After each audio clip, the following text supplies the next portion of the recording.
பிதா, குமாரன், பரிசுத்தாவியானவரின் திருப்பெயராலே ஆமேன்.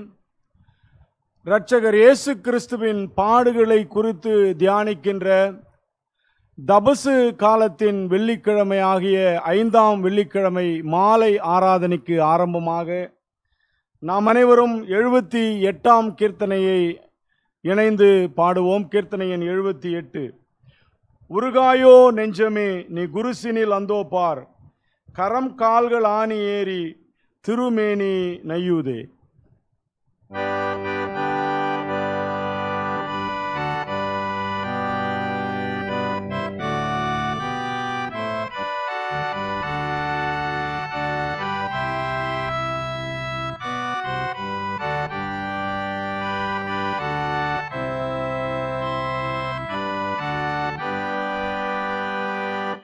உருகாயோ நெஞ்சமே நீ குருசினில் அந்தோ பார், கரம் கால்கள் ஆணி ஏறி திருமேனி நையுதே. மண்ணுயிர்காய் மாய்க்க வந்த மன்னவா, இந்திராமெல்லாம் புறங்க இனகுரு சேரினார். ஆகமேஞ்சி நாவரண்டு தங்கமே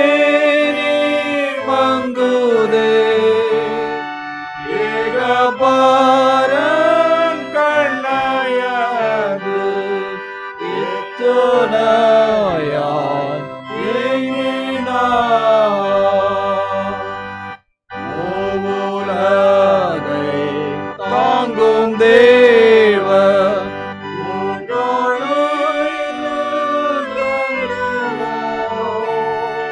சாவுவே போது சிலுவையில் தொங்கினார்.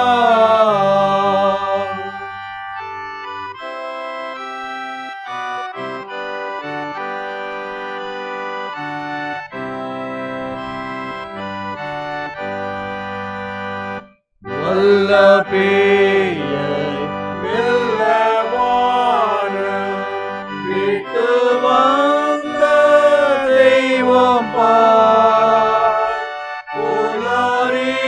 புலரிலோரே கேட்டு புறம்பாக்கி நாரன்றோ. நாம் அனைவரும் தலைகளை தாழ்த்தி ஆண்டவரை நோக்கி ஜெபம் செய்வோம். வாருங்கள்.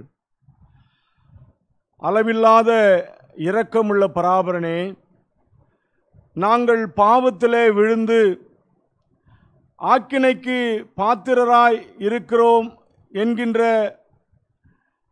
நம்பிக்கையிலே கர்த்தாவே எங்களுக்கு இறங்கி பாவ நிர்பந்தத்திலிருந்து எங்களை ரட்சித்து உம்மோடே ஒப்புரவாகும்படி உம்முடைய சொந்த குமாரன் என்றும் பாராமல் எங்கள் எல்லாருக்காகவும் அவரை பாடுகளுக்கும் மரணத்திற்கும் ஒப்பு கொடுத்தீர்.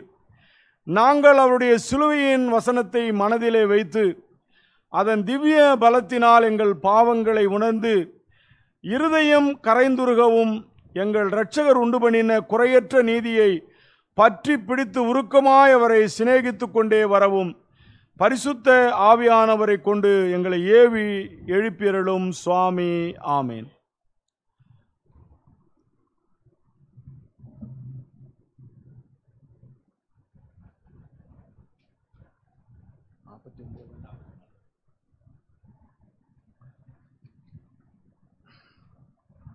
மீண்டுமாக கர்த்தருடைய பரிசுத்த நாமத்திற்கு மகிமை உண்டாக 44ஆம் ஞானப்பாடலின் சில கவிகளை நாம் பாடுவோம். ஞானப்பாடலின் 44.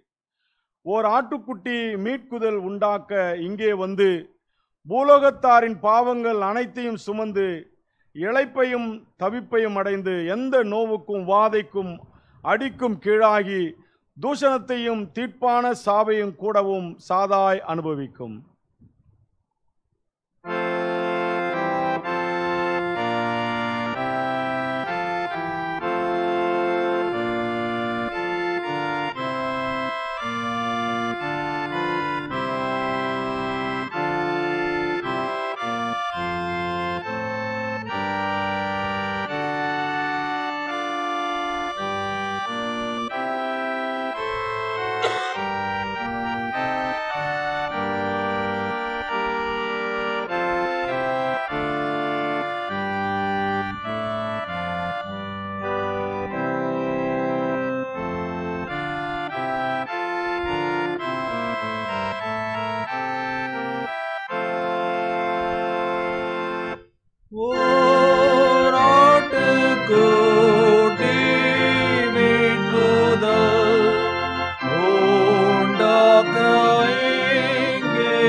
பாயும் தாவி பாயும் ஆடாய்ந்து ஏந்த நோவுக்கும் உபாதிக்கும் ஆடிக்கும் கீழாக்கி தூஷணாதாயும் தீர்ப்பான சாவாய்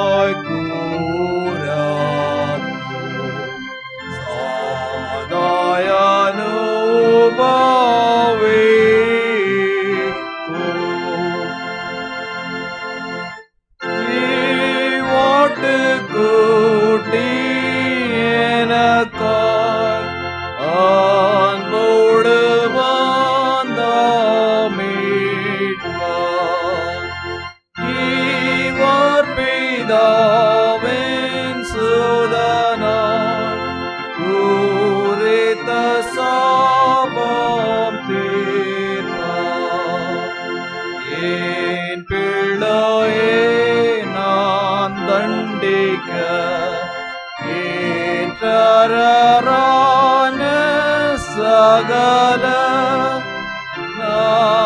நாரமின் நோயாக ஓவாக்கினாய் பெரியாது நீயோ எல்லாம் சாகித்தீரு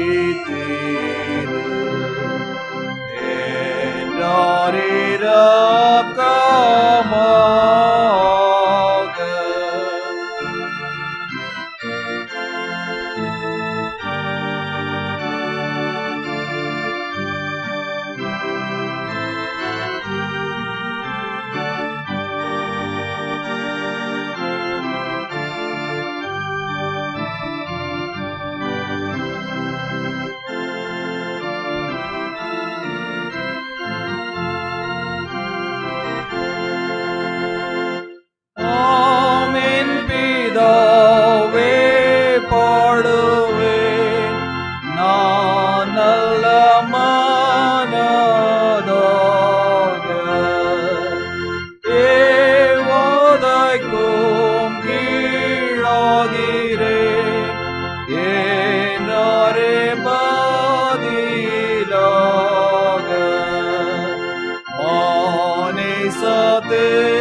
நேசிக்கப்பட்டிருக்கும் சீனிகம் தீபமாய்ந்தானாய் போலாதவார்கள் சாபத்தை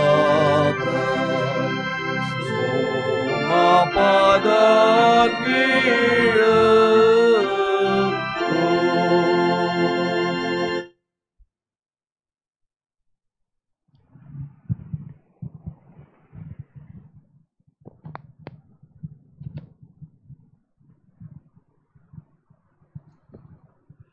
பிரியமானவர்களே, நீங்கள் உங்கள் அபாத்திர தன்மையையும் பாவ குற்றங்களையும் உணர்ந்தறிந்து பராபரனுக்கு முன்பாக உங்களை தாழ்த்துங்கள். அவருடைய சகாயத்தையும் கிருபையும் மன்னிப்பையும் தேடி 130வது சங்கீத வார்த்தைகளினால் ஆயக்காரனைப் போல மன்றாடி, பராபரனே, பாவிகளாக பேரில் கிருபையுள்ளவராக என்று சொல்லி ஒருமித்து கெஞ்சி கேட்போம். வாருங்கள். 130வது சங்கீதம்.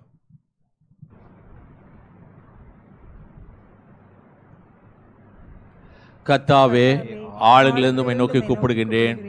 ஆண்டவரே, என் சத்தத்தை கேளும். என் விண்ணப்பங்களுடைய செவிகள் செவிகள் கவனித்திருப்பதாக. கர்த்தாவே, நீர் அக்கிரமங்களை கவனித்திருப்பீரானால் யார் நிலை நிற்பான்? ஆண்டவரே, உமக்கு பயப்படும்படிக்கு உம்மிடத்தில் மன்னிப்புண்டு. கர்த்தருக்கு காத்திருக்கிறேன். என் ஆத்துமா காத்திருக்கிறது. அவருடைய வார்த்தையை நம்பியிருக்கிறேன். எப்பொழுது விடியும் என்று விடிய காலத்துக்கு காத்திருக்கிற சாமக்காரர்களை பார்க்கிறோம். அதிகமாக என் ஆத்துமா ஆண்டவருக்கு காத்திருக்கிறது. இஸ்ரவேல் கர்த்தரை நம்பி இருப்பதாக. கர்த்தரிடத்தில் கிருபையும் அவரிடத்தில் திரளான மீட்பும் உண்டு. அவர் இஸ்ரவேலை அதை சகல அக்கிரமிலிருந்து மீட்டுக் கொள்வார்.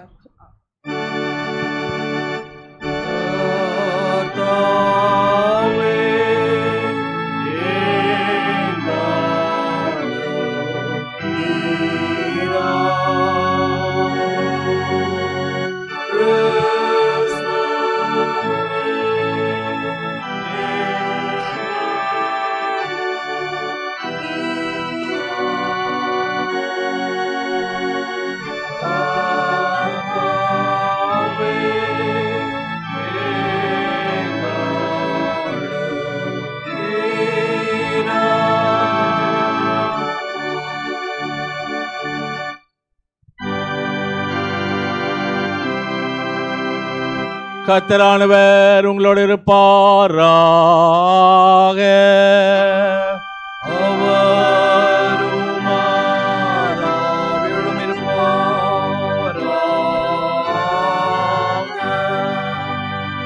பிரார்த்தனை செய்வோமாக. இரக்கமுள்ள பிதாவே, தேவர் ஆகாதனுடைய மனத்தை விரும்பாமல் ஆகாதன் தன் வழியை விட்டு திரும்பி பிழைப்பதை விரும்புவதற்காக உமக்கு ஸ்தோத்திரம் செலுத்துகின்றோம்.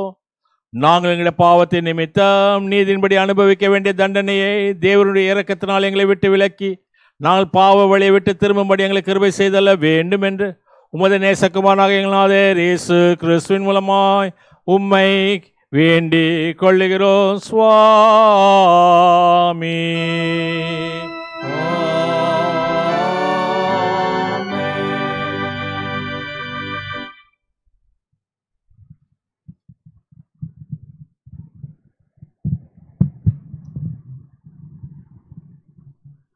இயேசுநாதர் பாடுபட்ட சரித்திரத்தின் 5ஆம் பகுதி. இயேசுநாதர் சிலுவையில் பாடுபட்டு மரணம் அடைந்ததான சில வேத பகுதிகளை வாசிக்க கவனமாக கேட்போம். இயேசுநாதர் சிலுவையில் பாடுபட்டு மரணம் அடைந்த கொல்கதா என்ற இடத்துக்கு அவர் கொண்டு போகப்பட்டு சிலுவையில் அறையுண்டதான சில வேத பகுதிகள். இயேசுவை பரிகாசம் செய்த பின்பு அவருக்கு உடுத்தி இருந்த மேலங்கியை கழட்டி அவருடைய வஸ்திரங்களை அவருக்கு உடுத்தி அவரை சிலுவையில் அறைய நடத்தி கொண்டு போனார்கள். அவர் சிலுவையை தாமே சுமந்து கொண்டு வெளியே கபாலஸ்தலம் என்கின்ற இடத்துக்கு போனார். அது எபிரேய பாஷையிலே கொல்கதா என்று சொல்வார்கள்.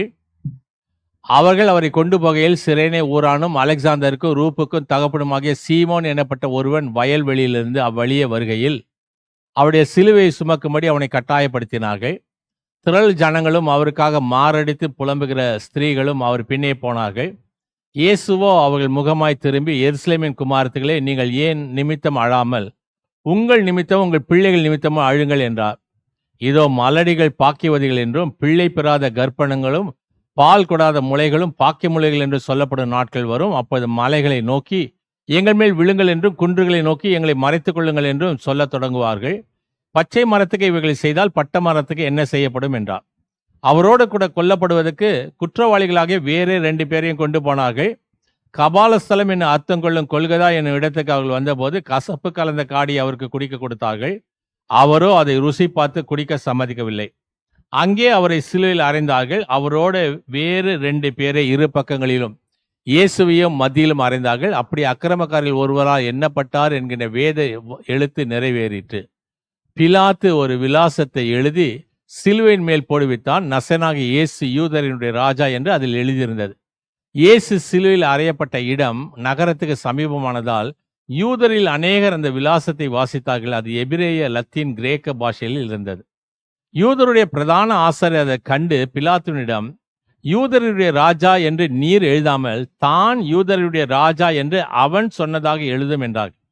அல்லதுக்கு பிலாத்து, நான் எழுதினது என்றான். போஸ் சேவகர் இயேசுவை சிலுவையில் அறைந்த பின்பு அவர் வஸ்திரங்களை எடுத்து ஒவ்வொரு சேவகனுக்கும் ஒவ்வொரு பங்காக 4 பங்கு வைத்தார்கள். அங்கியும் எடுத்தார்கள். அந்த அங்கி தையல் இல்லாமல் மேலே தொடங்கி முழுவதும் நெய்யப்பட்டிருந்தது. ஆகையால் அவர்கள், நாம் இதை கிழிக்காமல் யாருக்கு வருமோ என்று இதை குறித்து சீட்டு போடுவோம் என்று ஒருவரோடு ஒருவர் பேசிக்கொண்டார்கள். என் வஸ்திரங்களை தங்களுக்குள்ளே பங்கிட்டு கொண்டு என் உடலைமையின் மேல் சீட்டு போட்டார்கள் என்கின்ற வேத வாக்கியம் நிறைவேற இப்படி நடந்தது. அவரை சிலுவையில் அறைந்தது 3ஆம் மணி நேரம். அவர்கள் அங்கே உட்கார்ந்து அவரை காவல் காத்து கொண்டிருந்தார்கள். அவர் சிலுவையில் பாடுபட்டு முடிந்ததான சில வேத பகுதிகள். அப்போது இயேசு, பிதாவே, இவர்களுக்கு மன்னியும், தாங்கள் செய்கிறது இன்னதென்று அறியாது இருக்கிறார்கள் என்றார். ஜனங்கள் நின்று பார்த்து கொண்டிருந்தார்கள். அதிகாரம், இவன் மற்றவர்களை ரட்சித்தான், இவன் கடவுளால் தேர்ந்தெடுக்கப்பட்ட கிறிஸ்துவானால் தன்னைத்தானே ரட்சித்துக் கொள்ளட்டும் என்று இகழ்ந்து பேசினார்கள். அந்த வழியாய் நடந்து போகிறவர்கள் தங்கள் தலைகளை துலுக்கி, தேவாலயத்தை எடுத்து 3 நாட்களில் கட்டுகிறவனே, நீ தேவகுமாரனானால் உன்னை நீயே ரட்சித்துக்கொள், சிலுவையிலிருந்து இறங்கி வா என்று அவரை தூஷித்தார்கள். அப்படியே பிரதான ஆசாரியரும் வேதப்பாரகரோடு சேர்ந்து பரிகாசம் பண்ணி, மற்றவர்களை ரட்சித்தான், தன்னைத்தான் ரட்சித்துக்கொள்ள திராணி இல்லை, இவன் இஸ்ரவேலின் ராஜாவாமே, இப்பொழுது சிலுவையிலிருந்து இறங்கி வரட்டும், அப்பொழுது இவனை நம்புவோம். கடவுள் மேல் நம்பிக்கையா இருந்தானே, அவர் இவன் மேல் பிரியமா இருந்தால் இப்பொழுது இவனை மீட்டு விடட்டும், இவன் தன்னை கடவுளுடைய குமாரன் என்று சொல்லிக் கொண்டானே என்றார்கள். போஸ் சேவகரும் கிட்ட வந்து புளிப்பான காடி அவருடைய நீட்டி, நீ யூதருடைய ராஜாவானால் உன்னை நீயே ரட்சித்துக்கொள் என்று அவரை பரிகாசம் பண்ணினார்கள். சிலுவையில் தொங்கின குற்றவாளிகளில் ஒருவன், நீ கிறிஸ்துதானே, உன்னையும் எங்களையும் ரட்சித்துக்கொள் என்று அவரை தூஷித்தான். மற்றவனோ அவரை நோக்கி, நீயும் இதே ஆக்கினைக்குட்பட்டவனாய் இருக்கின்றாயே, கடவுளுக்கு பயப்படுகிறது இல்லையா? நாம் நியாயமாய் தண்டிக்கப்படுகிறோம், நாம் செய்தவைகளுக்கு தக்க பலனை அடைகின்றோம், இவரோ தகாததொன்றை செய்யவில்லை என்று அவனை கண்டித்தான். பின்னும் இயேசுவே, நீர் உம்முடைய ராஜ்யத்தில் வரும்போது அடியனை நினைத்தருளும் என்று சொல்ல, அவர், இன்றைக்கு நீ என்னுடனே கூட பரதேசில் இருப்பாய் என்று மெய்யாக உனக்கு சொல்கிறேன் என்றார். இயேசுனுடைய சிலுவையினுடைய பக்கத்தில் அவர் தாயாரும் அவர் தாயாரினுடைய சகோதரியும் கிளையப்பா மரியாளும் மகதலேனா மரியாளும் நின்று கொண்டிருந்தார்கள். அப்போது இயேசு தம்முடைய தாயாரும் தாம் அன்பு கூர்ந்த சீஷனும் அங்கே நிற்க கண்டு தாயாரிடம், அம்மா, அதோ உன் மகன் என்றார். பின்பு சீஷனை நோக்கி, அதோ உன் தாய் என்றார். அந்நேரம் முதல் அந்த சீஷன் அவளை தன் வீட்டிலே ஏற்றுக்கொண்டான். 6ஆம் மணி நேரமாகவே பூமி எங்கும் அந்தகாரம் உண்டாயிற்று. 9ஆம் மணி நேரம் வரைக்கும் அப்படியே இருந்தது. சூரியன் இருண்டது. ஏறக்குறைய 9ஆம் மணி நேரத்தில் இயேசு, ஏலி ஏலி லாமா சபக்தானி என்று மிகுந்த சத்தமிட்டு கூப்பிட்டார். அதற்கு, என் கடவுளே, என் கடவுளே, ஏன் என்னை கைவிட்டீர் என்று அர்த்தமாம். அங்கே நின்றவர்களில் சிலர் இதை கேட்டபோது, இவன் எலியாவை கூப்பிடுகிறான் என்றார்கள். அதன் பின்பு எல்லாம் முடிந்ததென்று இயேசு அறிந்து வேத வாக்கியம் நிறைவேறும்படி தாகமாய் இருக்கிறேன் என்றார். காடி நிறைந்த ஒரு பாத்திரம் அங்கே இருந்தது. உடனே அவர்களில் ஒருவன் ஓடி கடற்காலனை எடுத்து காடியிலே தோய்த்து நாணல் கோலில் மாட்டி அவர் குடிக்க கொடுத்தான். இயேசு காடியை வாங்கின பின்பு முடிந்தது என்று சொன்னார். அப்போது இயேசு, பிதாவே, உம்முடைய கைகளின் ஆவியை ஒப்புவிக்கிறேன் என்று மகா சத்தமாய் கூப்பிட்டு சொன்னார். அவர் மரணம் அடைந்ததான சில வேத பகுதிகள்.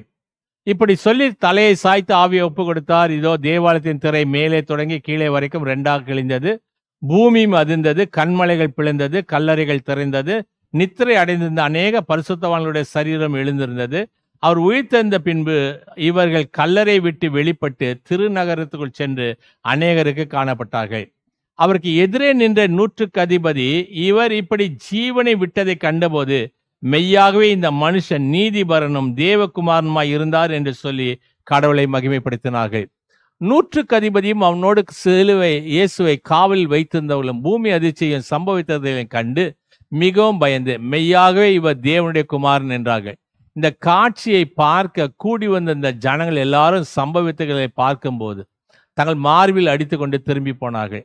அவருக்கு அறிமுகமானவர்களாய் இருந்தவர்கள் எல்லாரும் கலிலேயாவிலிருந்து அவரை பின்தொடர்ந்து வந்த ஸ்திரீகளும் அவர்களை பார்த்து கொண்டு தூரத்திலே நின்றார்கள். அவளுக்குள்ளே மகதலேனா மரியாளும், சின்ன யாக்கோவும், யோசேப்புக்கு தாயாக மரியாளும், சலோமே என்பவளும், அவரோடு கூட எருசலேமுக்கு வந்திருந்த வேறே அநேக ஸ்திரீகளும் இருந்தார்கள். அது ஆயத்த நாள்.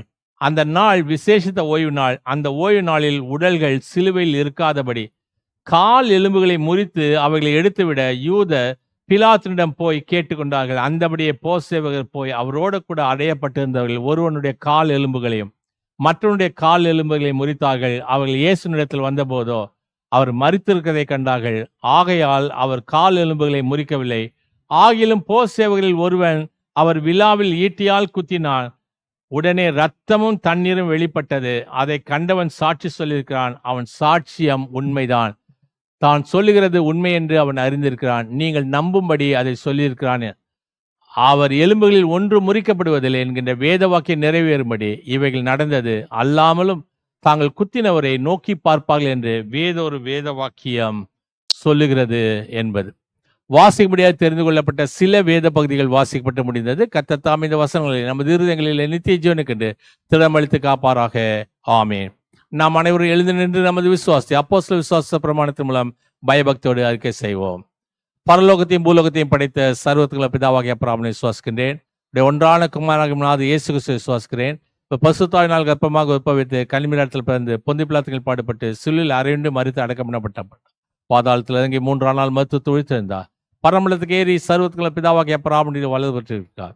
அவரத்தில் ஜீவனோரி மருத்துவ நியாயத்திற்கு வருவார். பரிசுத்தாவினை விசுவாசிக்கிறேன். பொதுவான பசு சபையும் பசுவோட ஐக்கியமும் பாவமன்னிப்பும் மாம்சத்திலும் நித்திய ஜீவனம் ஒன்று என்று விசுவாசிக்கிறேன். ஆமேன். நாம் அறிக்கை செய்த இந்த விசுவாசம் இன்று மட்டுமல்ல, நமது மரணமற்ற நிலையத்திற்கு எல்லா வல்ல தூய ஆவியானவர் உங்களுக்கு எனக்கு துணை செய்வாராக. ஆமேன். அமருவோம்.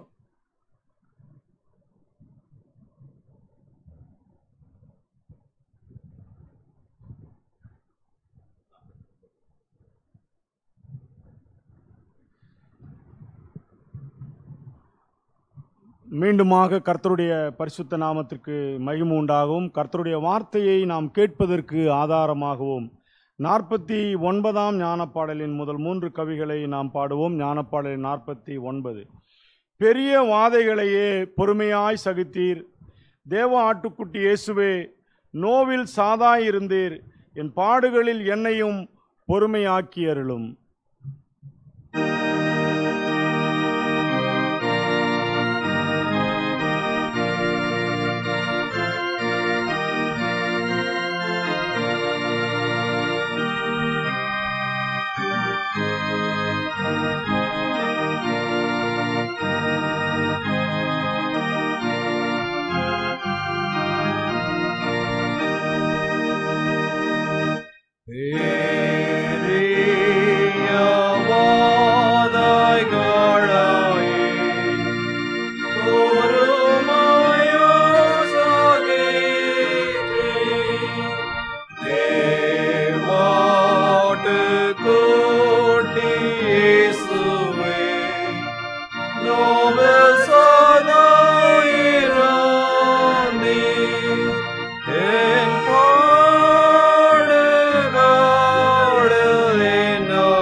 நம்முடைய பிதாவாகிய கடவுளிடத்திலிருந்தும் ஆண்டவராகிய இயேசு கிறிஸ்துவிடத்தில் உங்களுக்கு கிருபையும் சமாதானம் உண்டாவதாக. ஆமேன். அமர்வோம். ஆண்டவரை நோக்கி நாம் ஜெபம் செய்வோம். வாரும் பரிசுத்த ஆவியானவரே, உம்மை விசுவாசிக்கிறீர்கள் நெஞ்சை நிரப்பி அன்பின் தீயை முற்றிலும் பற்பல மொழிகள் மூலமாக பற்பல இனங்களை விசுவாச ஒருமைக்குள் கூட்சத்துக்கு தேவரீர் எங்களுடைய பரிசுத்த வசனத்திலே பரிசுத்தமாக்கி நம்முடைய வசனமே சத்தியம் சுவாமி. ஆமேன். கிறிஸ்துவுக்குள் அன்பான விசுவாசிகளே, கடந்த 4 வாரங்களாக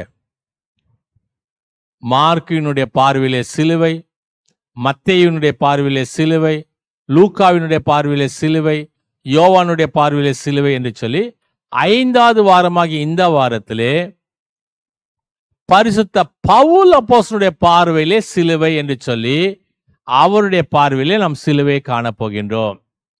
முதலாவது இந்த பவுல் என்பவர் யார் என்பதை தெரிந்து கொள்ள வேண்டும். வேதத்தில் அதிக புத்தகங்களை எழுதின ஒரு நபர் 13 நிருபங்களை எழுதுகின்றார்.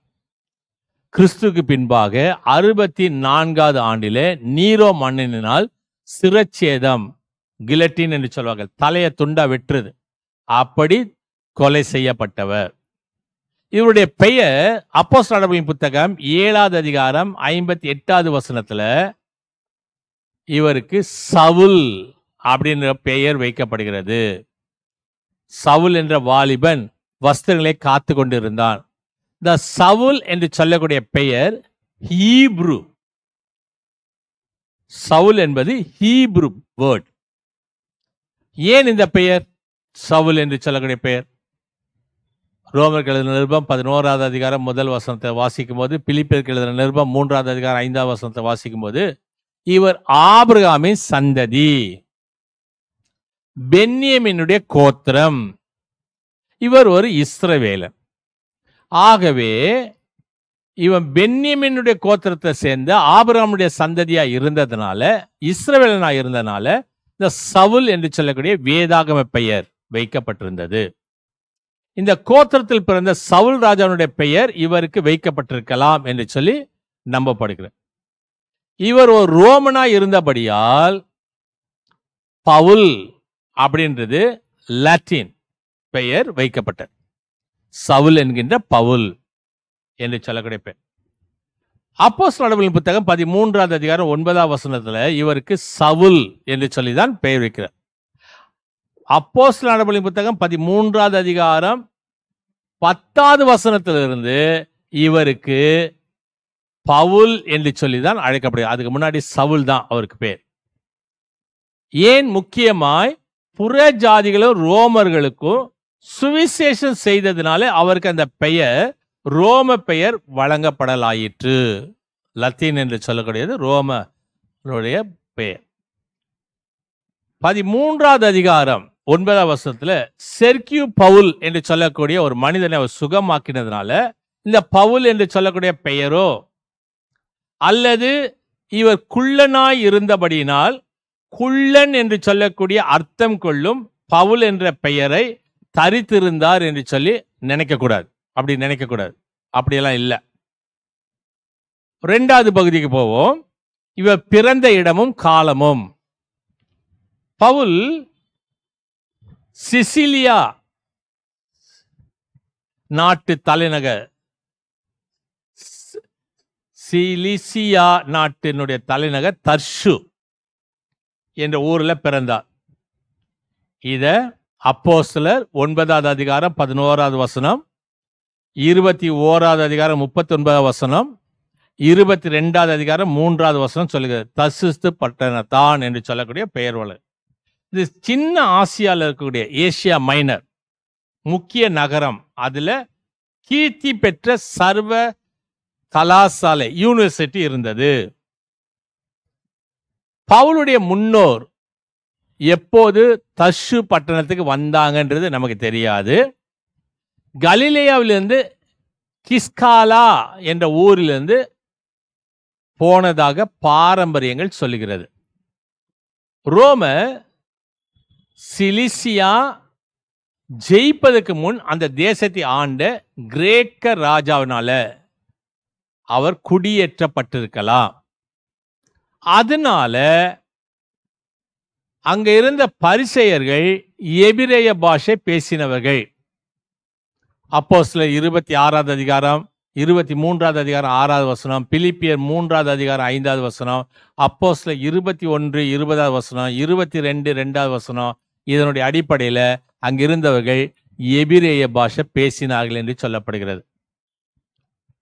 ரோமன் என்று சொல்லக்கூடிய ஸ்லாக்கியத்துக்குரியவனாக பிறந்தான் என்று சொல்லக்கூடிய ஒரு வார்த்தை சொல்லப்படுகிறது. அப்போஸ்தலர் நடவடிக்கைகளின் புத்தகம் 22வது அதிகாரம் 28வது வசனம். அப்போஸ்தலர் 22 ஒரு வசனத்தை வாசிக்கலாம். அப்போஸ்தலர் 22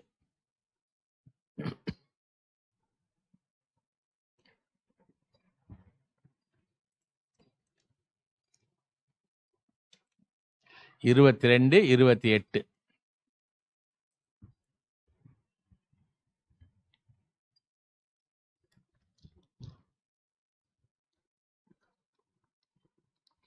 சேனாதிபதி பிரத்யுத்தரமாக, நான் மிகுந்த திரவியத்தினாலே இந்த ஸ்லாக்கியத்தை சம்பாதித்தேன் என்றான். அதுக்கு பவுல், நானும் இந்த ஸ்லாக்கியத்துக்கு உரியவனாய் பிறந்தேன் என்றான்.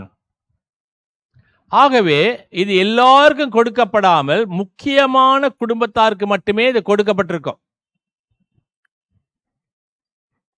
அதுதான் நான் ஏற்கனவே சொன்னேன். இவர்களுடைய தகப்பனார் அந்த ஸ்லாக்கியத்தை பெற்றிருந்ததுனால அந்த ஸ்லாக்கியத்துக்கு உரியவராக இவர் பிறந்திருக்கின்றார். இவருடைய தொழில் என்ன என்று சொன்னா, கூடாரம் பண்ணுகிற தொழில். அப்போஸ்தலர் நடவடிக்கைகளின் புத்தகம் 18வது அதிகாரம் 3வது வசனத்தை வாசித்தா இவர் கூடார தொழில் பண்ணுவதாக சொல்லப்படுகிறது. அப்போஸ்தலர் 18:3.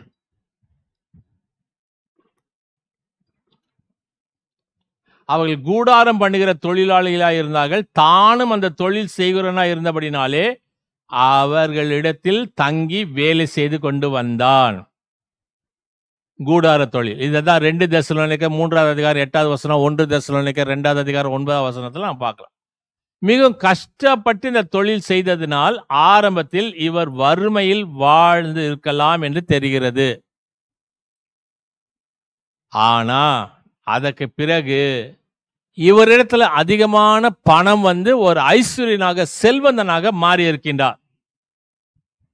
உதாரணத்துக்கு சொல்லணும்னா 24வது அதிகாரம் 26வது வசனத்துல ஃபெலிக்ஸ் என்று சொல்லக்கூடிய 24 26 ஃபெலிக்ஸ் என்று சொல்லக்கூடிய தேசாதிபதி மேலும் அவன் பவுலை விடுதலை பண்ணும்படி தனக்கு அவன் பணம் கொடுப்பான் என்று நம்பிக்கை உள்ளவனாயிருந்தான். அதன் நிமித்தம் அவன் அநேக தரம் அவனை அழைத்து அவனுடனே பேசினான். 2 வருஷம் சென்ற பின்பு ஃபெலிக்ஸ் என்பவனுக்கு பதிலாக பெக்கியுபெஸ்து தேசாதிபதியாக வந்தான். அப்போது ஃபெலிக்ஸ் யூதருக்கு தயவு செய்ய மனதாய் பவுலை காவலில் வைத்து விட்டு போனான். முதல்ல ஏழ்மையில் இருந்தவன் இப்போ பணக்காரனா மாறி இருக்கிறான் என்று சொல்லி இந்த பகுதியிலிருந்து நாம் பார்க்கலாம். 28வது அதிகாரம் 30வது வசனத்தை வாசிக்கும் போது ராயனுக்கு அபயம் இடுகின்றான். 28வது அதிகாரம் 30வது வசனம். பவுல் ராயனுக்கு அபயமிட்டு ரோமாபுரிக்கு போய் தாம் வாடகைக்கு வாங்கின வீட்டிலே 2 வருஷம் தங்கினார். 28வது அதிகாரம் 30வது வசனம். பின்பு பவுல் தனக்காக வாடகைக்கு வாங்கியிருந்த வீட்டிலே 2 வருஷம் முழுவதும் தங்கி தன்னிடத்தில் வந்த யாவரையும் ஏற்றுக்கொண்டு, ஆகவே முதல்ல ஏழ்மையில் இருந்த இவர் பிறகு பணங்கள் சம்பாதித்து சொந்தமாக வீட்டை வாடகைக்கு எடுக்கக்கூடிய அளவுக்கு தங்கியிருந்தார். ஏன் இந்த தரித்திரம் ஆரம்பத்தில், பின் ஏன் ஐஸ்வர்யம்? பவுல் கிறிஸ்தவர் ஆனவுடனே தனது இனத்தாரால் தள்ளப்பட்டு இருக்கின்றார். அதனால்தான் வறுமை. பின் அவர்களால் சேர்த்து கொள்ளப்பட்டிருக்கலாம். எப்படி தெரியும்? 23வது அதிகாரம் 16வது வசனம். இந்த சற்பனையை பவுலுடைய சகோதரனுடைய குமாரன் கேள்விப்பட்டு கோட்டைக்குள் போய் பவுலுக்கு அறிவித்தான். முதல்ல பிரிஞ்சு இருந்தவங்க இப்ப ஒன்னா சேர்ந்து இருக்கிறாங்க என்று சொல்லப்படுகிறது. ரோமா பிரஜா உரிமை ஸ்லாக்கியம் அவள் குடும்பத்தார்ல ரோம ராயனுக்கு ஏதாவது ஒரு விசேஷித்த உபகாரம் செய்திருக்க வேண்டும். அதன்படி இவருக்கு பிரஜா உரிமை கிடைத்திருக்க வேண்டும். அப்போஸ்தலர் நடவடிக்கைகள் புத்தகம் 16வது அதிகாரம் 37வது வசனம், 22வது அதிகாரம் 25வது வசனம். இந்த உரிமை புற ஜாதியாருக்குள்ளே சுவிசேஷம் சொல்ல, முக்கியமாக பாதைகளுடைய வழிகளிலே கொரிந்து, அந்தியோகியா, லீஸ்திரா, பிலிப்பி பட்டணங்களுக்குள்ளே சுவிசேஷம் கொண்டு செல்ல இந்த ஸ்லாக்கியம் அவருக்கு உறுதுணையாய் இருந்தது. பவுலுடைய வாலிப வயது, இவருடைய வாலிப வயது என்ன? பவுல் தர்சு பட்டணத்துல, எருசலேம்ல 2 இடங்களில தனது கல்வியை கற்றிருந்தார். பவுல் தர்சு, எருசலேம் என்று சொல்லக்கூடிய 2 இடத்துல தன்னுடைய கல்வியை கற்றிருந்தார். எருசலேமிலே கனம் பெற்ற நியாயசாஸ்திரி கமாலியேல் இடம் தனது கல்வியை கற்றிருந்தார். இதைதான் 26வது அதிகாரம் 4வது வசனம் சொல்லுகிறது. 26வது அதிகாரம் 4வது வசனம். நான் என் சிறு வயது முதல் எருசலேமிலே என் ஜனத்துக்குள்ளே இருந்தபடியால் ஆதி முதல் நான் நடந்த நடக்கையை யூதர் எல்லாரும் அறிந்திருக்கின்றார்கள். 26:4. பவுல் கிறிஸ்துவை பார்த்திருக்கின்றாரா இல்லையா? 15வது அதிகாரம் 8வது வசனத்தை வாசிக்கும் போது, அகால பிறவி போல் இருந்த எனக்கும் அவர் தரிசனமானார். அகால பிறவினா என்ன? கொரப்பிரசவம். இந்த கொரப்பிரசவத்தினால இயேசுவை அவர் கண்டிருக்கலாம். 1 கொரிந்தியர் 9வது அதிகாரம் 1 வசனத்தை வாசிக்கும் போது, தமஸ்குக்கு செல்லும் வழியில இது நடைபெற்றிருக்கிறது என்று சொல்லி பார்க்கலாம். பவுல் பரிசேயன், ஆனா எபிரேயனாக வளர்க்கப்பட்டார். அப்போஸ்தலர் 23வது அதிகாரம் 5வது வசனம்.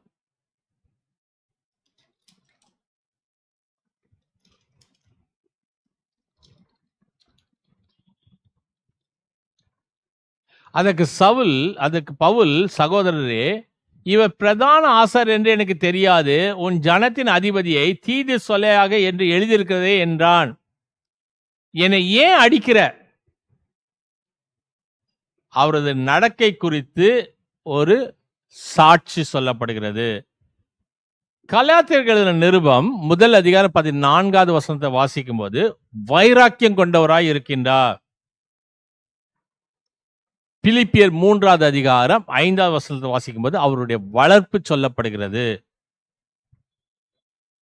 பவுல் தன் ஜனத்தாரை அதிகமாய் நேசித்ததாக கூறுகின்றார். ரோமர்கள் நிருபம் 4வது அதிகாரம் 1 வசனம், 9வது அதிகாரம் 3வது வசனம், 10வது அதிகாரம் 1 வசனம், ரோமர் 10:1 வாசிக்கலாமா? ரோமர் 10:1.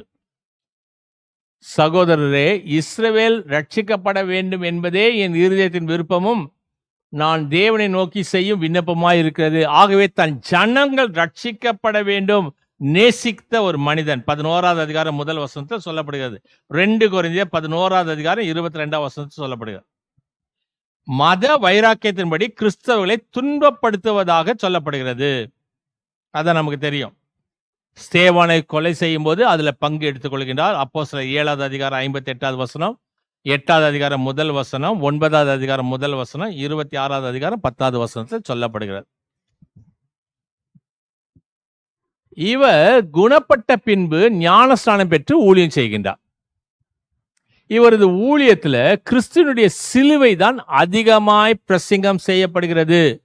கிறிஸ்துவனுடைய பிறப்பை குறித்து அதிகமாய் சொல்லப்படவில்லை. சிலுவையை, பிறப்பை விட சிலுவை தான் அதிகமாக பிரசங்கிக்கப்படுது, எழுதப்படப்படுகிறது.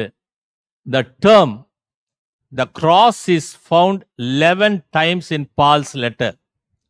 13 நிருபங்கள்ல ஏறத்தாழ 11 இடங்களிலே சிலுவை என்று சொல்லக்கூடிய வார்த்தை பயன்படுத்தப்படுகிறது. The verb form to crucify found in 10 times. 10 தடவை crucify, சிலுவில் அடிக்கப்படுதல். ரோமர்கள் எழுதின நிருபம் 6வது அதிகாரம் 6ஆம் வசனத்தில் வாசிக்கும் போது பழைய மனிதன் அவரோடு கூட சிலுவில் அறையப்பட்டான் என்று அறிந்திருக்கின்றோம். கொரிந்தியர்ல மொத்தம் 7 முறை இது சொல்லப்படுகிறது. நீங்க ஸ்லைட்ல அதை பார்க்கலாம். 1 கொரிந்தியர் 1 அதிகாரம் 13ஆம் வசனத்துல பவுலா உங்களுக்காக சிலுவில் அறையப்பட்டான். 17வது வசனம் எல்லாம் 1 கொரிந்தியர். கிறிஸ்துவனுடைய சிலுவை வீணாய் போகாதபடிக்கு 18வது வசனம் சிலுவை பற்றிய உபதேசம் பைத்தியமாய் தோன்றுகிறது. நாங்கள் சிலுவில் அறையப்பட்ட கிறிஸ்துவை பிரசங்கிக்கிறோம். 23வது வசனம். 2வது அதிகாரம் 2வது வசனம் சிலுவில் அறையப்பட்ட அவரை அன்றி 2வது அதிகாரம் 8வது வசனம் அவர்கள் அறிந்திருந்தால் கிறிஸ்துவை சிலுவில் அறைய மாட்டார்களே. 2 கொரிந்தியர் 13வது அதிகாரம் 4வது வசனம் பலவீனராய் கிறிஸ்து சிலுவில் அறையப்பட்டார். 7 முறை சொல்லப்படுகிறது. கலாத்தியருக்கு எழுதின புத்தகத்தில் நான் வாசிக்கும் போது ஏறத்தாழ 6 முறை சொல்லப்படுகிறது.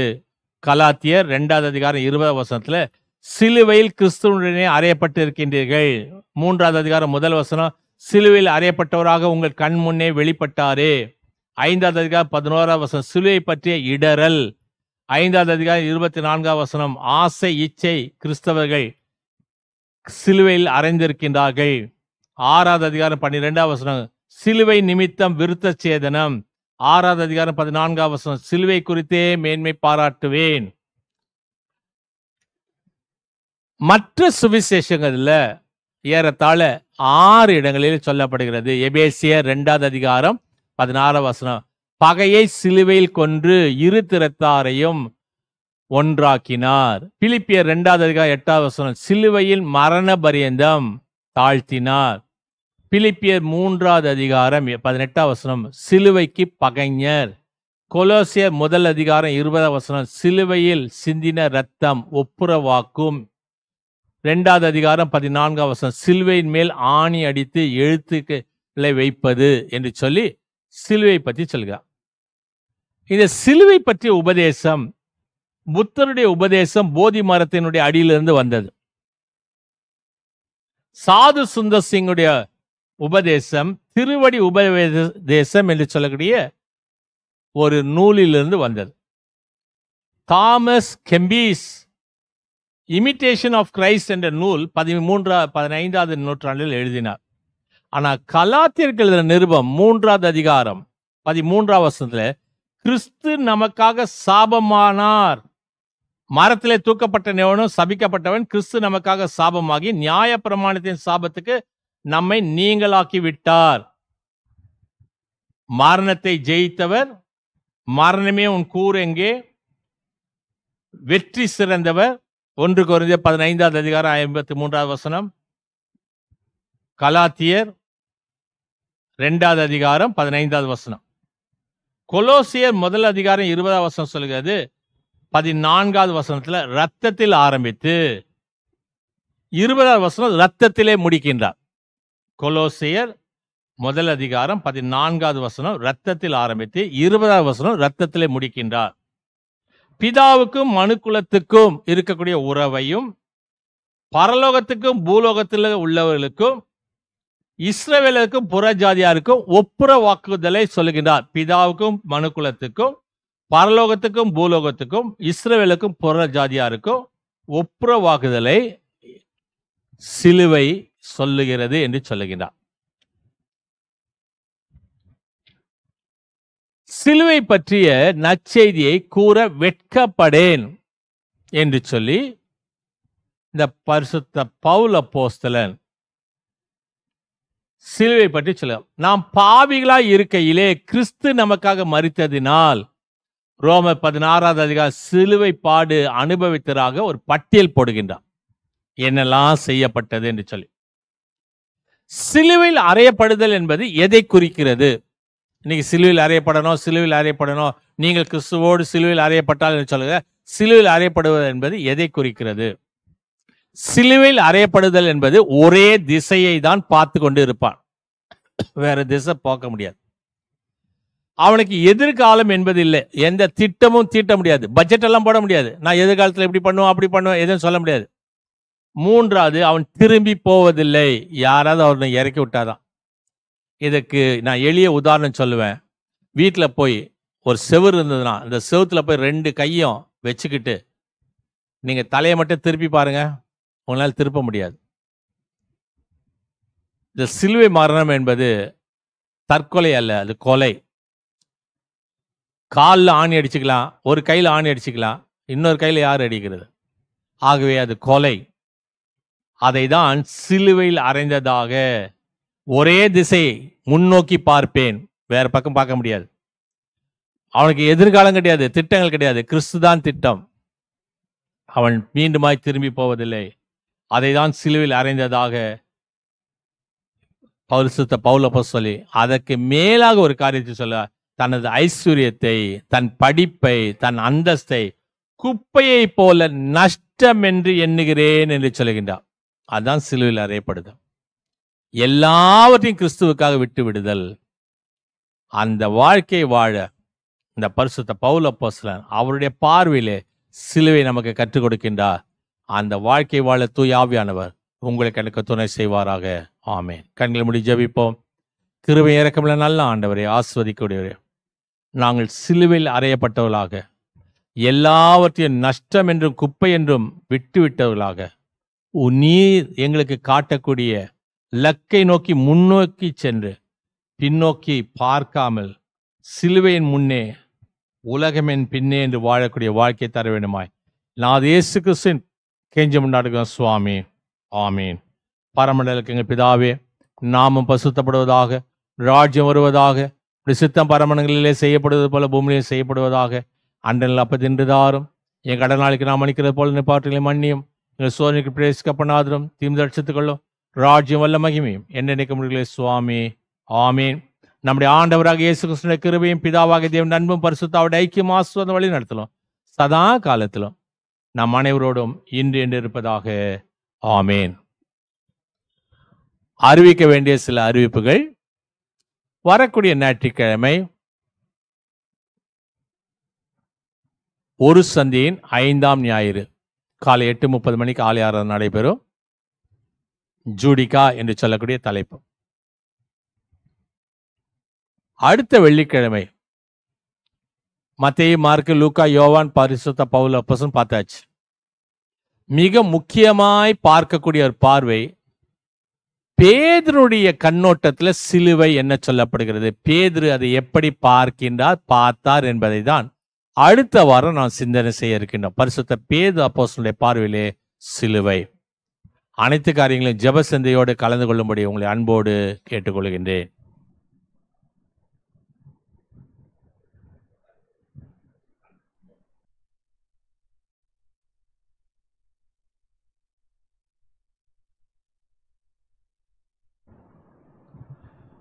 மீண்டுமாக கர்த்தருடைய பரிசுத்த நாமத்திற்கு மகிமை உண்டாக 53ஆம் ஞான பாடலின் சில கவிகளை நாம் பாடுவோம். அப்பொழுது கர்த்தருக்கென்று நாம் காணிக்கையை செலுத்துவோம். எத்துணை நிர்பந்த பாவி ஜாதி, நாம் பாவத்திலே வந்த கேடு மிகவாம். நம்மை என்றும் கொள்ளும் மரணமல்லோ தெய்வ வாக்கு சொல்லும் ஆக்கினை. ஐயோ சுவாமி இறங்கும், கிறிஸ்துவே இறங்கும், சுவாமி இறங்கும்.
solo akinayayo.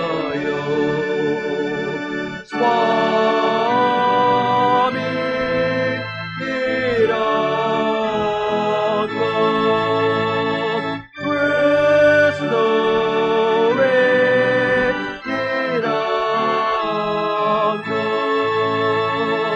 Swami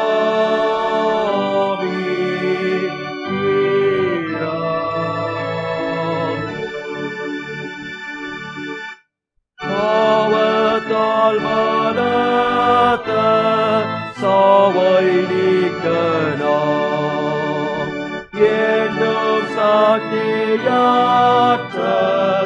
ஏழாய் கூட்டமா தப்பேரிங்களாக தேவமைந்தனா தாழ்ந்து நமக்காக சாவ தேவையா. சுவாமி இராகோ, கிறிஸ்துவே இராகோ, சுவாமி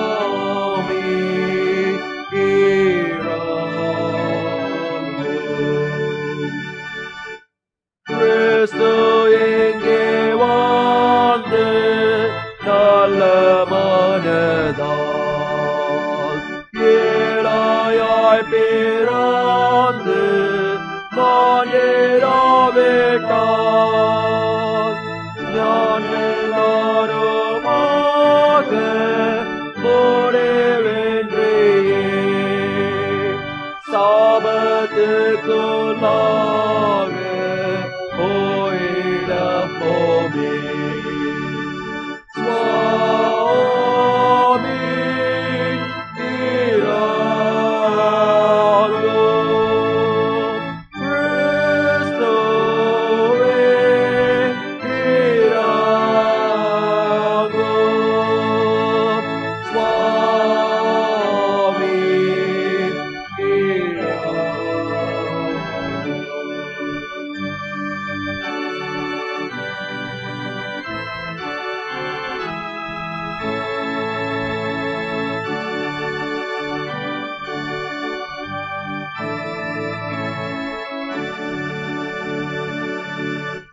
மோட்ச வாழ்வாய் தேடி தார வாஞ்சையா சேருவாயலேறி மாண்டமைந்தனா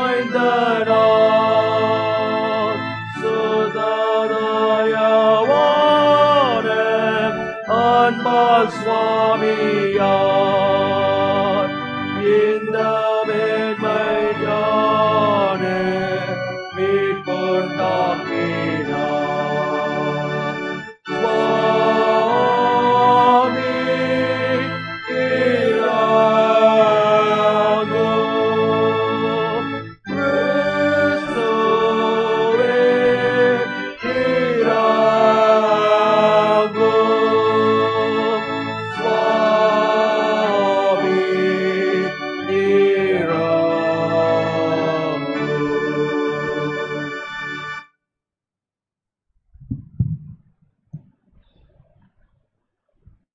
நாம் படைத்திருக்கூடிய காணிக்கைகளுக்காக நாம் ஆண்டவரை நோக்கி நாம் ஜெபம் செய்வோம்.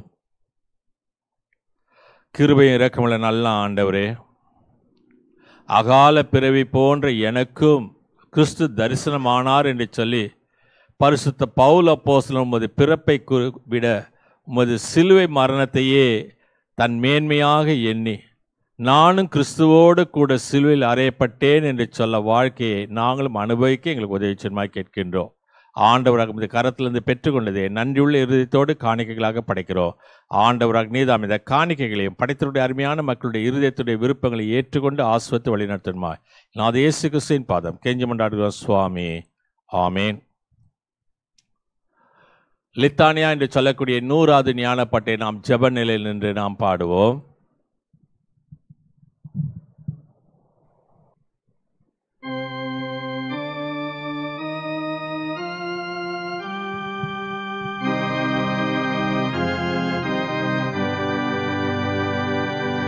சுவாமி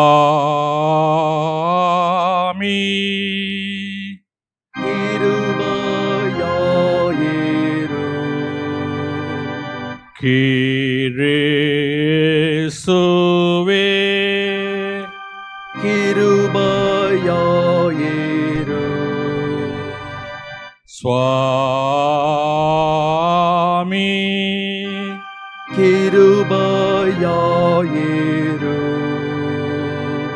பரமண்டலில் இருக்கிற பிதாவாகிய பராபரனே எங்கள் மேல் இறங்கு.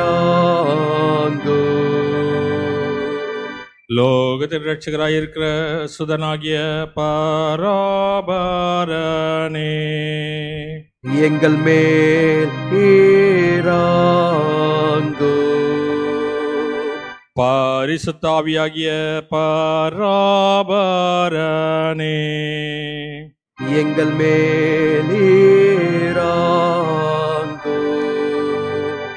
பரிசுத்த திரியக பராபரனே எங்கள் மேல் கிருபை கூரு. தயாவராகிய கர்த்தாவே எங்களாய் தப்பவிடு. தயாவராகிய கர்த்தாவே எங்களாய் ராட்சியு. சகல பாவங்களுக்கும் சகல மோசங்களுக்கும் பிசாசின் சற்பனைகளுக்கும் கண்ணிகளுக்கும் எங்களை விலக்கி காரும் கிருபையுள்ள பராபரனே. சடியான துன்மரணத்துக்கும் பெருவாரி காய்ச்சலுக்கும் பஞ்சத்துக்கும் யுத்தத்துக்கும் கோலைகளுக்கும் எங்களை விலக்கி காரும் கிருபையுள்ள பராபரனே. காலகத்துக்கும் பிரிவினைகளுக்கும் இடிச்சேதத்துக்கும் பெருங்காற்றுக்கும் அக்னி சேதத்துக்கும் பெரு வெள்ளத்துக்கும்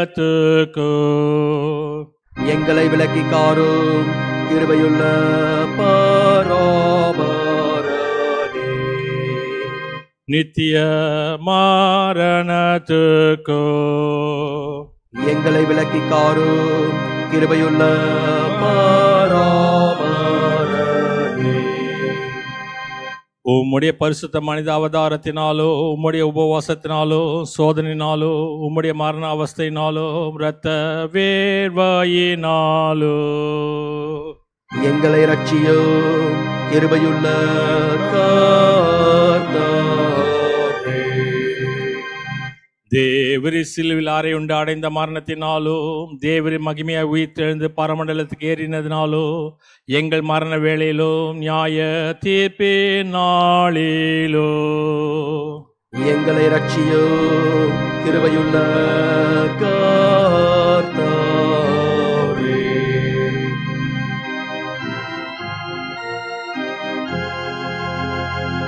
தேவர் உம்முடைய பரிசுத்த சபையாண்டு காப்பாற்றவோ சபையின் போதகராக உம்முடைய ஊழியக்காரரை ஆரோக்கியமான வசனத்திலோ பரிசுத்த நடக்கையில் நிலைப்படுத்தவோ ஏழை பாவிகளாகிய அடியார் வேண்டிக் கொள்ளுகிறோம்.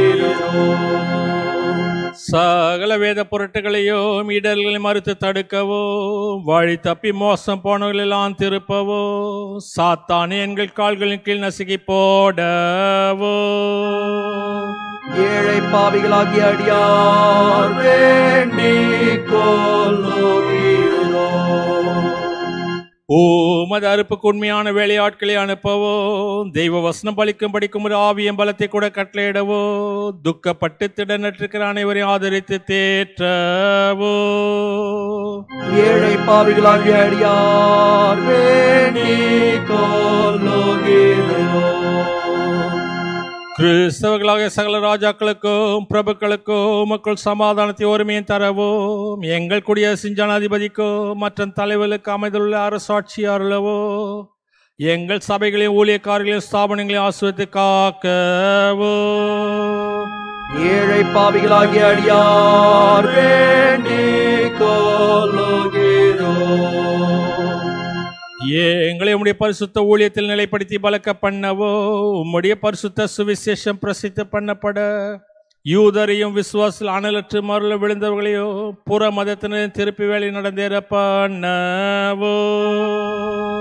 ஏழை பாவிகளாகிய அடியார் வேண்டிக் கொள்ளுகிறோம்.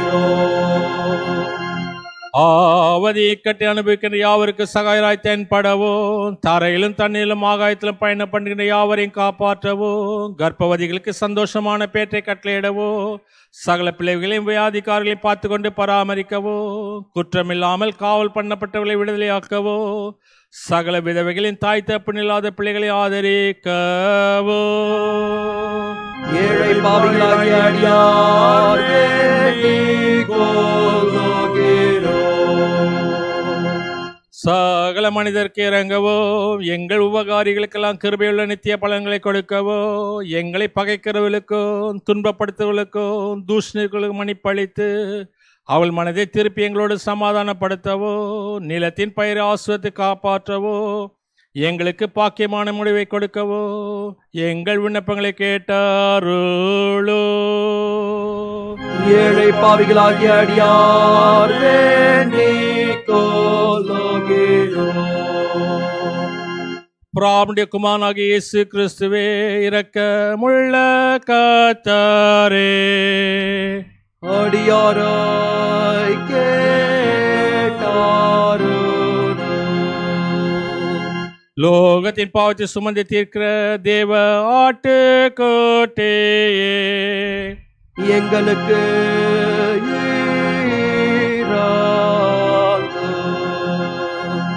லோகத்தின் பாவத்தை சுமந்து தீர்க்கிற தேவ ஆட்டுக்குட்டியே, எங்களுக்கு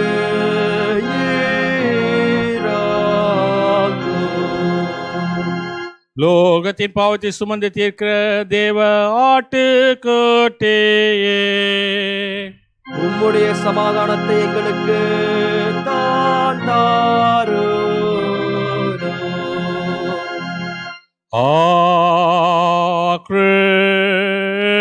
கிறிஸ்துவே,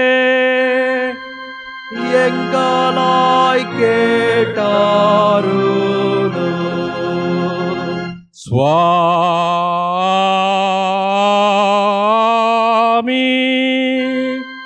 கிருபையாயிரும்.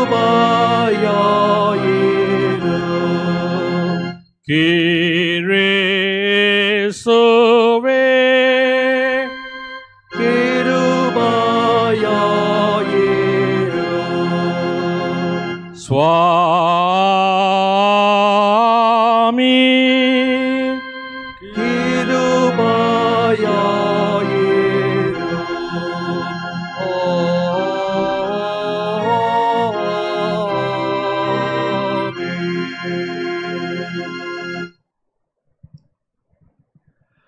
ஜெபம் செய்வோம். மன இரக்கமும் உருக்கமும் நீடிய சாந்தமும் மகா கிருபையுள்ள பரமபிதாவே, அக்கிரமங்களை மீறுதல் மன்னிக்கிற ஆண்டவரே, உமக்கு விரோதமாக பாவம் செய்து உமது கண்களுக்கு முன்பாக பொல்லாப்பானதை நடப்பித்த அடியார் மேல் தேவரீர் இறங்கி உமது குமாரன் பட்ட பாடுகள் மரணத்தின் நிமித்தம் எங்கள் பாவங்கள் எல்லாம் எங்களுக்கு மன்னித்தள்ள வேண்டும் என்று அது ஒன்றான நேசக்குமாரனாக எங்கள் அது இயேசு கிறிஸ்து மூலமாய் வேண்டிக் கொள்கிறோம் சுவாமி. ஆமீன்.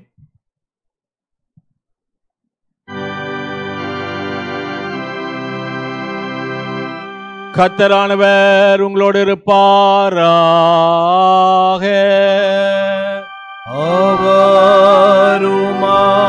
அவருமாதாவிடம் இருப்பாராக.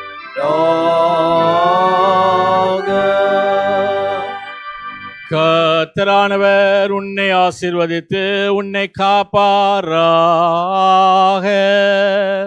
கர்த்தரானவர் தம்முடைய திருமுகத்தை உன்மேல் பிரகாசிக்க செய்து உன் பேரில் கிருபை உள்ளவராயிருப்பாராக.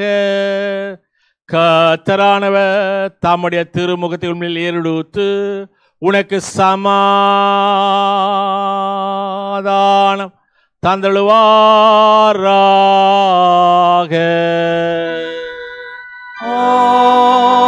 ஆமென், ஆமென்.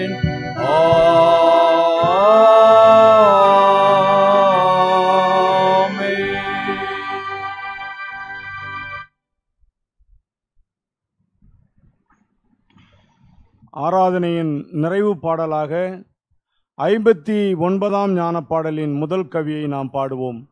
வாதையுற்ற மீட்பரே, என் அடைக்கலம் நீரே, நான் என் பாவ பாரத்தால் தொய்ந்து போய் கலங்கினால், என் அடைக்கலம் நீரே, வாதையுற்ற மீட்பரே.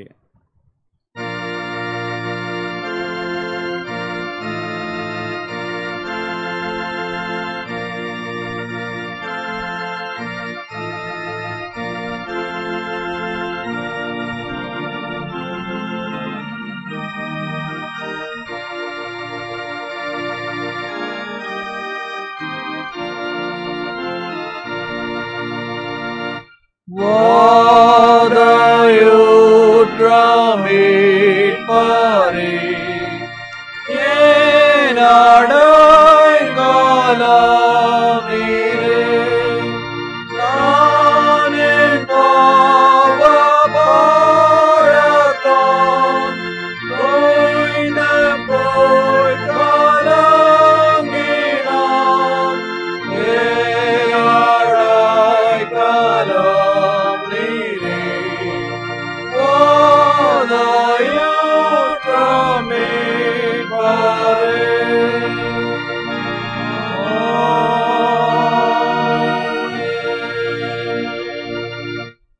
நம் கண்களை மூடி ஜெபம் செய்வோம். எங்களை அதிகமாய் நேசித்து வழிநடத்துகிற நல்ல தகப்பவனே, இந்த தபசு காலங்களிலே கர்த்தாவே, குறிப்பாக இந்த வெள்ளிக்கிழமைகளிலே நாங்கள் அனைவரும் உபவாசத்தோடும் நம்பிக்கையோடும் உம்முடைய சமூகத்தில் நாங்கள் ஒன்றிணையவும், உம்முடைய வார்த்தைகளை நாங்கள் கேட்கவும், அந்த ஆன்மீக ஆகாரத்தை நாங்கள் உட்கொண்டு அந்த வார்த்தைகளின்படி இந்த பூமியிலே நடக்கவும், நீர் எங்களை மீட்டு கொண்ட அந்த மீட்பை நாங்கள் சுதந்திரவாளிகளாய் என்றைக்கும் நாங்கள் அதை பாதுகாத்து இந்த பூமியிலே வாழவும் நீர் கிருபை செய்தவருடைய குடும்பங்களை ஆசீர்வதியும். இந்த வாரம் முழுவதுமாக உடைய தேவ பிரசன்னம் எங்கள் ஒவ்வொருவரையும் வழிநடத்தட்டும். துதிகன மகிமை உமக்கே செலுத்துகிறோம். மீட்பர் இயேசுவின் நாமத்தில் ஜெபிக்கிறோம் நல்ல பிதாவே, ஆமென். என் ஆத்துமாவே கர்த்தரை ஸ்தோத்திரி, என் மூலமேடு பரிசுத்த நாமத்தை ஸ்தோத்திரி. என் ஆத்துமாவே கர்த்தரை ஸ்தோத்திரி, கர்த்தர் செய்த சகல உபகாரங்களை மறவாதே, ஆமென். கர்த்தர் உங்கள் போக்கிய வரத்தை மித முதற்கொண்டு என்னைக்கு ஆசீர்வதித்து காப்பாராக. ஆமென். சுவாமி கிருபையாயிரும், கிறிஸ்துவே கிருபையாயிரும், சுவாமி கிருபையாயிரும், ஆமென். பராமனுக்கு ஸ்தோத்திரம்.